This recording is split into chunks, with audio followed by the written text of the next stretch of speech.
দুর্গাপুর ৯ নম্বর ওয়ার্ডে কনিষ্ক রোডে প্রগতি কালচারাল ক্লাবের পরিচালনায় বিধানপল্লী দুর্গাপূজা ময়দানে স্বর্গীয় ইরা সেনের স্মৃতিতে স্বেচ্ছায় রক্তদান শিবির। এই অনুষ্ঠানে উপস্থিত ছিলেন রাজ্যের পঞ্চায়েত, গ্রাম উন্নয়ন ও সমবায় মন্ত্রী প্রদীপ মজুমদার, আসানসোল দুর্গাপুর উন্নয়ন পর্ষদের চেয়ারম্যান কবি দত্ত, রামপ্রসাদ হালদার, দীপঙ্কর লাহা, বান্টি সিং সহ ক্লাব সদস্যরা।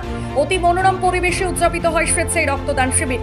এই রক্তদান কর্মসূচি প্রসঙ্গে স্বর্গীয় ইরা সেনের স্বামী পল্টু সেন ও তার পুত্র শুভদীপ সেন কি জানালেন শোনাবো আপনাদের। এই মহতে গ্রীষ্মকালীন রক্তদান শিবিরে 4 জন মহিলা সহ মোট 30 জন রক্তদাতা স্বেচ্ছায় রক্তদান করেন।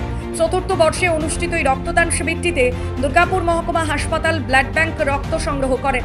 রক্তদান শেষে প্রত্যেক রক্তদাতাকে স্মারক ও শংসাপত্র প্রদান করা হয়। এখানে প্রগতি কালচারাল ক্লাবের সহযোগিতায় আমরা ব্লাড ডোনেশন ক্যাম্প অর্গানাইজ করেছি।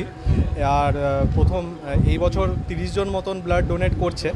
আগামী বছর আমরা চেষ্টা করব এটাকে আরও ভালো করে করতে। সমাজে বার্তা বলতে সবাইকে বলবো যে এরকম টাইপের উৎসাহে এগিয়ে আসার জন্য।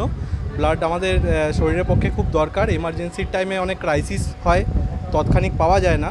তো ব্লাড ডোনেট করলে আপনারা ব্লাড ডোনেট করলে আপনাদের একটা হেল্প হবে সোসাইটিতে। আর এখানে যেরকমভাবে লোকজন এগিয়ে এসছে, এটাতে আমরা খুব হ্যাপি হয়েছি। প্রগতি কালচার কনিষ্ক, প্রগতি কালচারের পরিচালনায় আমাদের 4 বছর ধরে এই রক্তদান শিবির চলছে। এবছরই আমার মিসেস ইরা সেনের নামে এবার এই শিবির করা হয়েছে ক্লাবের তরফ থেকে। আমাদের টুবাই আছে, টুবাই মূল উদ্যোক্তা, আমরা তার সহযোগিতায় আছি। সমরেন্দ্র দাস, খবর বাংলা, দুর্গাপুর।